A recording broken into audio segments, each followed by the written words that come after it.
예, 저희가 수업을 진행하다 보니까 저희 마지막 출시 3차 시 수업이 아니라 2차 시 수업이죠. 2차 시 수업까지 진행을 했고 3차 시 수업을 계속 추가적으로 진행하도록 하겠습니다. 그래서 관련된 부분을 좀 더 앞에 거를 리뷰를 하는 형태로 해서 3차 시를 진행을 하고 관련된 예제도 좀 살펴보도록 하겠습니다. 왜냐면 중요한 내용이 앞에 두 가지가 있는데 이게 책이 조금 바뀌면서 순서가 좀 바뀌어서 그런 부분이 있어서 법인세법 7주차 3차시 수업을 진행하도록 하겠습니다. 우리가 두 가지를 살펴볼 건데요. 지금 우리가 입금 항목에 있어서 유가증권에 대한 부분이 있습니다. 그래서 유가증권에 대한 부분에 있어서 저가 매입을 했을 때 어떻게 처리를 할 거냐는 얘기를 다시 한번 할 거고요. 그리고 저희가 임대보증금에 대한 간주입금을 얘기를 했는데 이 간주입금에 대해서 어떻게 한다? 여러분들 좀 더 살펴보도록 하겠습니다. 뭘 살펴본다? 예제를 통해서 살펴보도록 하겠습니다. 사실은 간주입금은 소득세도 그렇고 법인세에서도 그렇고 사실은 간주임대료에 대해서는 상당히 많이 헷갈려 하시고 다른 건 몰라도 이 부분에 대해서는 조금 알고 계셔야 된다. 왜? 어떤 법인이든 사실은 이렇게 건물을 갖고 있거나 뭐 사옥을 갖고 있는 경우에는 대부분 이런 임대사업자를 통해서 수익을 창출하고 있습니다. 대부분 임대사업자를 내고 사업자 등록증에 보시면은 주 업종 외에 임대사업자에 관련된 부분이 항상 나타나 있기 때문에 그 부분에 대해서 같이 이야기를 하고 진행하도록 하겠습니다. 그리고 저번에 특수한 입금 항목에 대해서 저희가 의제배당하고 간접납부세액을 얘기했는데 이번에 이제 유가증권에 대한 부분 저가 매입도 같이 진행하도록 하겠습니다. 이번 시간에 같이 설명하겠습니다. 저희가 특수한 입금 항목을 배울 때 하나가 배운 게 전 시간에 배웠던 의제배당 있죠. 그리고 간접납부에 대한 외국인 법인세액도 저희가 1차 시에 설명을 드렸습니다. 그리고 또 하나는 사실은 결손금에 대한 얘기인데 동종 기업으로부터 받은 결손금에 대한 부분은 뭐 일단 차지하고 그다음 유가증권에 대한 저가 매입이 설명을 드리면서 저희가 예제를 통해서 같이 진행하도록 하겠습니다. 그러니까 결국에는 지금 여러분들 같이 공부하는 부분들은 결국에는 특수한 입금 항목을 따로 빼내서 같이 배우고 있는 거죠. 그래서 특수한 입금 항목 중에 중요한 부분이 의제배당에서 의제배당을 설명을 드렸고 두 번째 항목은 어떻게 한다? 유가증권에는 저가 매입에 대해서 이야기를 하도록 하겠습니다.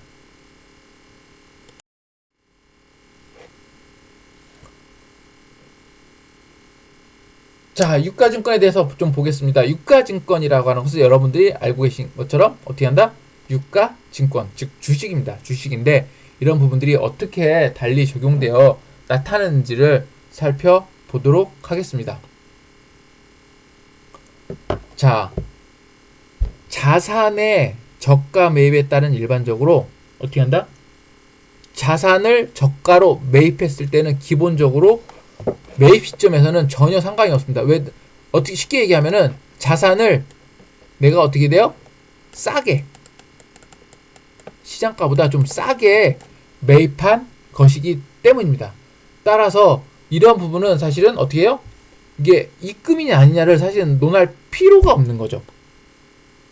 그렇죠? 내가 능력이 되어서 좀 더 다른 사람보다 유가증권을 싸게 매입했습니다. 그 자체가 저가 매입이 일반적으로 그러면은 입금이냐? 아닙니다. 그래서 저가 매입의 경우에는 기본적으로 매입 당시에는 사실은 뭐가 된다? 과세를 할 게 없는 거죠. 왜냐면 내가 물건을 사는데 여러분들 인터넷에서 쭉 살펴봐서 제일 싼 걸 샀어요. 물론 이 물건은 여기서 파는 물건과 여기서 파는 물건과 모두 동일한 물건이지만은 내가 싸게 산 거에 대해서 어떻게 돼요? 그거를 차익만큼을 어떻게 된다? 기본적으로 입금으로 잡을 수 없다는 겁니다. 다만 이런 부분은 과세되지 않은 이유는 사실은 뭐가 있어요? 팔 때 그 부분에 있어서 어떻게 그 차익만큼 그러니까 부동산을 내가 저가로 매입했고 시가가 이렇게 돼 있는데 그러면 그만큼 차익에 대한 양도소득이 더 커지겠죠. 그래서 그런 부분에 있어서 차익이 과세소득으로 들어가기 때문에 그 부분을 굳이 현재 시점에서 입금으로 잡을 필요가 없다는 겁니다. 다만 중요한 거는 이게 일반적으로 통용되지 않은 경우, 즉 법인이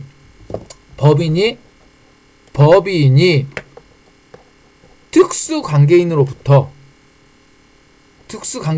개인으로부터 법인의 특수관계인 개인으로부터 유가증권을 매입하는 경우는 어떻게 한다? 입금으로 처리한다. 즉 법인이 일반적으로 시장에서 매입하는 저가 매매의 경우 별도의 입금에 해당되지 않는다라고 이야기를 세법에서는 적용하고 있으나 이게 특수관계인 경우, 법인이 특수관계인 경우, 특수관계에 대한 내용은 어디 있나요? 저희 따로 나와 있는데 뭐 여러 가지 특수관계 내용이 나와 있는데 어쨌든 이러한 특정한 관계가 즉 형제자매, 그러니까 형제자매인 경우에는 그렇게 줄 수 없는 상황인데 그렇게 줄 수도 있다는 것으로 생각하는 거죠. 그렇게 매입하는 경우에는 어떻게 한다? 입금으로 처리한다는 겁니다. 여러분들 여기가 요 내용이 아닙니다. 지우도록 하겠습니다. 이렇게 지우고 여기가 저가 매입시, 저가 매입할 때 매입시를 얘기하는 겁니다. 저가 매입시.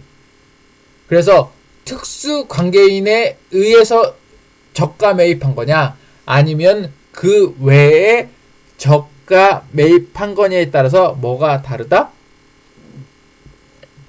유가증권의 저가 매입에 따른 이익에 대한 입금이 다르게 나타날 수 있다는 겁니다. 그래서 그 부분에 대해서 살펴보도록 하겠습니다. 그러면은 우리가 예제를 살펴보기 전에 그러면은 기본적으로 개념은 어떻게 적용되고 있는지 살펴보도록 하겠습니다. 결국에는 유가증권이나 자산은 비슷한 개념이기 때문에 자산의 저가 매입이라고 책에는 나와 있죠. 책으로 보면 219페이지에 나와 있습니다. 사실 이런 회계처들이 많이 나타나기 때문에 여러분들한테 따로 별도로 설명을 드리는 이유가 거기에 있습니다.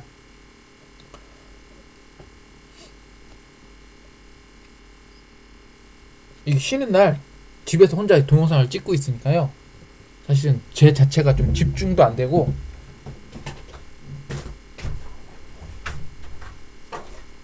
생각보다 산만하네요. 그래도 여러분들 위해서 열심히 찍고 있겠습니다.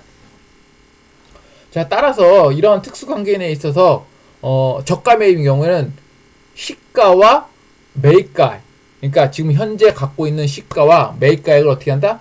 차액을 입금으로 보고 있습니다. 이렇게 해서 이미 그러한 부분에 있어서 매입 당시에 입금을 잡기 때문에 우리가 처분 시에 대한 과세 소득은 어떻게 한다? 포함되지 않습니다. 왜? 그러니까 사전에 미리 특수관계인한테 매입 같은 경우에는 사전에 어떻게 한다? 입금으로 처리했기 때문에 처분 시에는 사실은 그 차액만큼을 이미 반영됐기 때문에 과세 소득에 포함되지 않는다라는 개념으로 볼 수 있고요. 그 반대로 저가에 매입을 했을 때는 어떻게 시가와 매입가액의 차액을 입금으로 보지 않습니다. 기본적으로. 그쵸? 내가 싸게 샀기 때문에 특수관계 아니면은 내가 싸게 샀기 때문에 그래서 입금으로 보지 않고 어떻게 한다? 처분 시 그 차액만큼에 대해서 과세득으로 포함되기 때문에 별도의 회계 처리를 하지 않는다는 것입니다.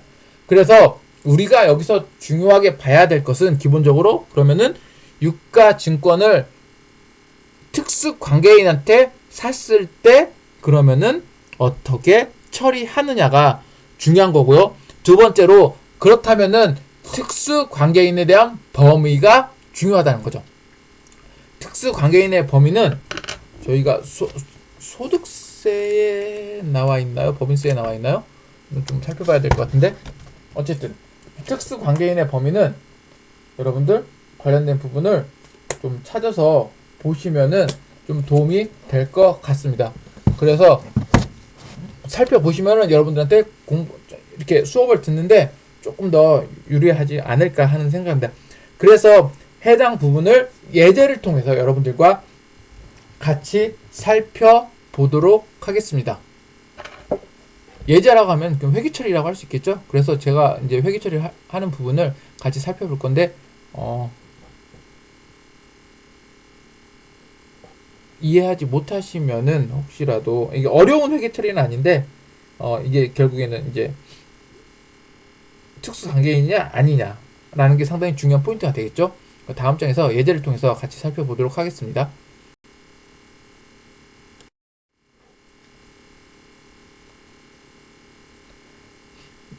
자, 예제는 자산의 저가 매입니다. 일단은 시가로 3억이 되는 자산을 얼마에 매입했습니까? 2억에 매입했습니다.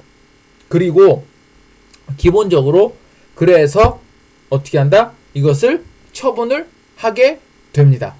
그렇다면 기본적으로 이러한 회계 처리를 일단은 회사는 기중에 어떻게 했나 살펴보도록 하겠습니다. 자, 회사의 경우에는 일단 매입을 했겠죠? 매입을 했습니다. 그래서 자산이 차변에 어떻게 해요? 2억이 오겠죠? 그럼 대변에 뭐가 나와요? 일단 기중의 회의처리입니다. 현금이 어떻게 된다? 2억이 나갔을 겁니다. 이런 회계 처리가 됐겠죠. 그리고 이 자산을 그 다음 기에, 이거는 쉽게 말하면 1기고, 이렇게 이 기에 이 자산을 매각을 합니다. 그쵸? 3억 2천에. 그렇죠? 그러면은 어떻게 된다? 3억 2천의 자산이 대변에서 사라지겠죠? 그쵸? 그리고 차변에는 어떻게 해요? 돈이 3억 2천이 들어오겠죠. 이게 현금입니다. 차변이라고 쓴 건데 쓰지 말고 현금이 어떻게 해요? 3억 2천이 들어오죠. 근데 이 3억 2천은 자산이 어떻게 돼요? 3억 2천이 아닌 거죠. 실질적인 분계는 어떻게 되겠어요? 자산은 요 2억이 그대로 오겠죠. 자산이 2억이 없어진 거고, 뭐가 돼 있어요? 이것을 처분한 이익이 발생한 거죠. 그래서 처분 이익이 어떻게 돼요?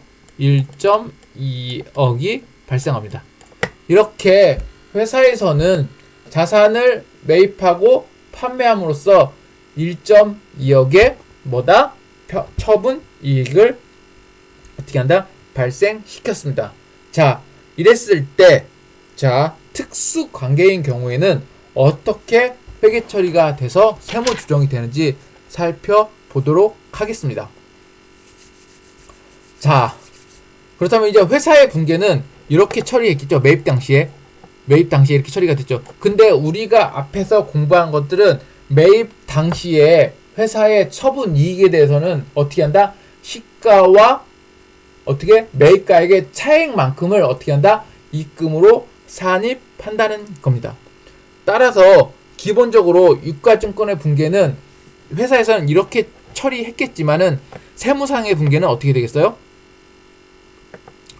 차액이 유가증권을 어떻게 해요? 저가 매입을 시가로 판단하기 때문에 유가증권은, 그러니까 자산은 시가인 얼마를 계상한다? 3억을 계상하겠죠. 그쵸? 정확하게 잘 쓸까요? 다시 써볼까요? 지우개를 통해서 싹싹싹 지우겠습니다. 싹싹싹 잘 지우고 펜으로 중요하니까.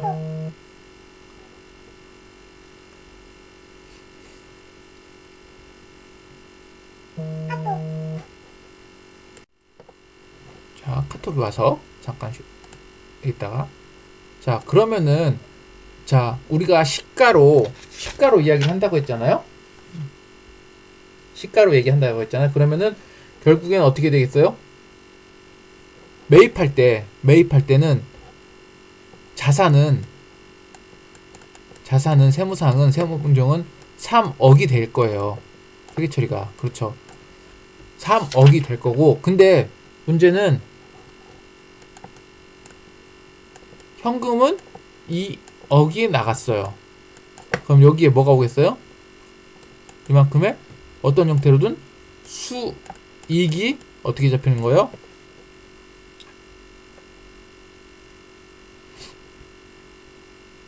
1억이 잡히죠. 1억이 잡혀요. 이게 매입 당시입니다. 매입할 때. 매입할 때죠. 이렇게 되겠죠.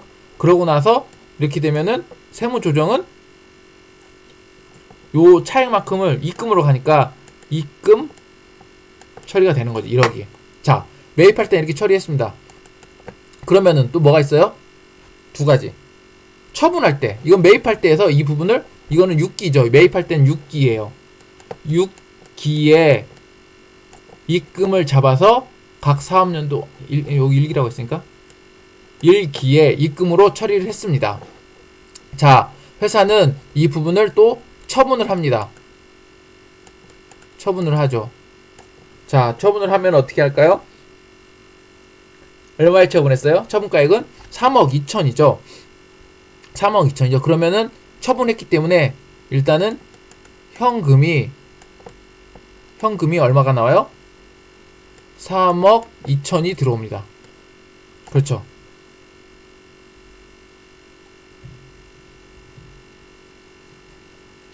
입금이 들어오죠.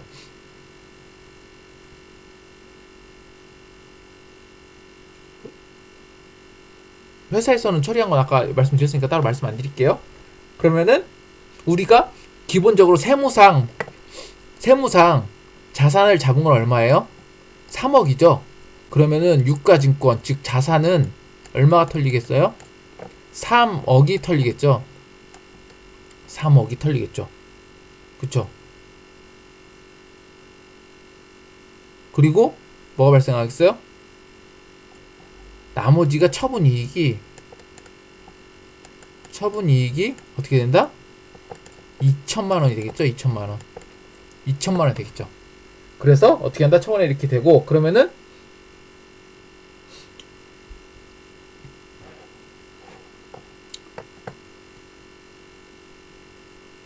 나머지는 이미 1억에 대한 부분은 어디서 잡았어요? 어디서? 사전에 매입 당시에 입금으로 처리를 했습니다. 그렇죠. 입금을 처리했기 때문에 매각 시점에 이 차액만큼은 1억에 대한 차액만큼은 입금 불산입을 시켜주는 거죠. 입금 불산입을 시켜주면은 어떻게 돼요? 실질적으로 나중에 유가증권의 처분 이익이 저희가 입금이라고 얘기를 했잖아요. 그 전에 그냥 기본적으로 입금 항목에 대해서 기본적인 입금 항목에 대해서 어떻게 해요? 자산의 양도가액의 처분 이익은 어떻게 한다? 입금으로 간다. 그래서 기존에 있던 1억에 대해서는 날라가는 거고 없어지는 거죠. 그렇죠. 그리고 우리가 남은 2천만 원에 대해서만 어떻게 나중에 각 1기, 2기에서는 뭐가 돼요? 입금으로 처리가 된다는 거죠. 그래서 2년 동안에 갖춰서 매입 시점에서 저가 매입은 입금을 잡고 판매 시점에서는 그 입금만큼에 대해서 빠지고 나머지 처분 이익에 대해서는 입금을 잔다. 결국에는 총액에 잡히는 입금은 어떻게 된다? 2개년도에 걸쳐서 어떻게 된다? 1억 2천만 원의 입금이 잡힌다는 겁니다. 이렇기 때문에 입금에 대한 저가 매입이 시점이 달라지면서 특수관계에 대한 세무조정이 이렇게 나타나고 있다는 겁니다. 이해하셨나요? 이해하셨죠? 어렵지 않죠? 그러면은 여러분들 이거를 저가 매입하는 경우에 그 외의 경우는 어떻게 될까요? 그 외의 경우에는 사실은 별다른 회계 처리가 필요 없다는 거죠. 왜? 우리가 처분 시점에서 그 차액만큼을 어떻게 돼요? 결국에는 입금 처리하기 때문에 관련된 부분에 별도의 어떻게 한다? 조정이 필요 없다는 겁니다. 다만 특수관계인에서 입금 처리를 할 때는 어떻게 된다? 이렇게 달리 적용하고 있기 때문에 회계 처리가 다르게 나타날 수 있다는 겁니다. 이게 바로 유가증권의 어떻게 한다? 입금에 대한 기본적인 저가 매입에 대한 기본적인 개념입니다. 그래서 이 부분을 여러분들 꼭 참고하셨으면 좋겠습니다. 그렇죠? 자, 이렇게 집에서 찍어보니까 자꾸 전화가 오는 이런 사태가 발생하는데 어쨌든 그렇게 해서 이렇게 설명드린 것처럼 저가 매입의 경우 이렇게 처리가 된다는 것을 이해하시면 될 것 같습니다. 별로 어렵지는 않죠? 어렵지는 않기 때문에 여러분들 이해하시는데 크게 부담스럽지는 않았을 것 같습니다. 그래서 잘 이제 특수관계에 대한 부분을 잘 살펴보시길 바랍니다. 결국엔 특수 관계인이냐 아니냐도 사실은 매우 중요한 거죠. 특수 관계인이냐 아니냐는 것도 매우 중요한 거기 때문에 관련된 부분을 어떻게 한다? 여러분들이 좀 더 살펴볼 필요가 있습니다.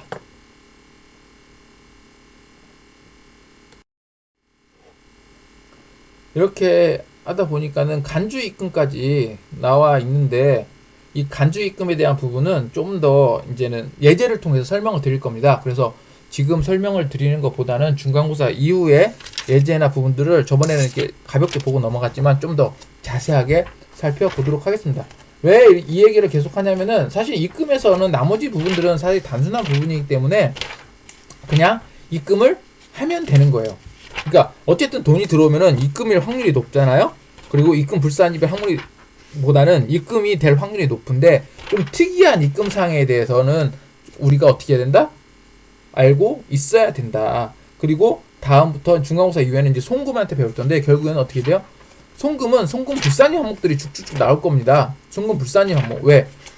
과세 체계가 기본이 송금은 안 시키려고 할 거고 입금은 더 하려고 하기 때문에 그런 부분들이 서로 상충된다고 보시면 됩니다. 그래서 다음 시간에는 이제 입금에 대해서 간주 입금에 대해서 예제를 통해서 좀 살펴보고 예제를 통해서 여러분들이 이해한 다음에 송금으로 넘어가면서 우리가 기본적으로 법인세에서 입금과 송금에 대한 개념을 어떻게 보면 이해하고 아마 한 학기 수업이 마무리될 것 같습니다. 아까 제가 주차를 잘못 계산해서 3주차라고 생각해서 아까 인사를 다 드렸는데 지금도 인사를 하게 되는 형태가 되겠네요. 이렇게 해서 여러분들한테 어쨌든 행복한 연휴를 보내시고 앞으로 올해는 이거보다 더 좋은 연휴는 없을 것 같은 걸로 알고 있는데 그럴까요? 자, 현충일도 여러분 토요일이죠. 8월 15일 토요일입니다. 개천절도 토요일이네요. 추수하고 겹쳐서 그나마 한글날은 있고요. 크리스마스 하고는 어쨌든 이렇게 쉬는 날이 없기 때문에 마음껏 즐기시고 다음 시간에 뵙도록 하겠습니다. 그리고 중간고사는 저희가 공지를 통해서 올리도록 하겠습니다. 감사합니다. 다음 시간에 뵙도록 하겠습니다.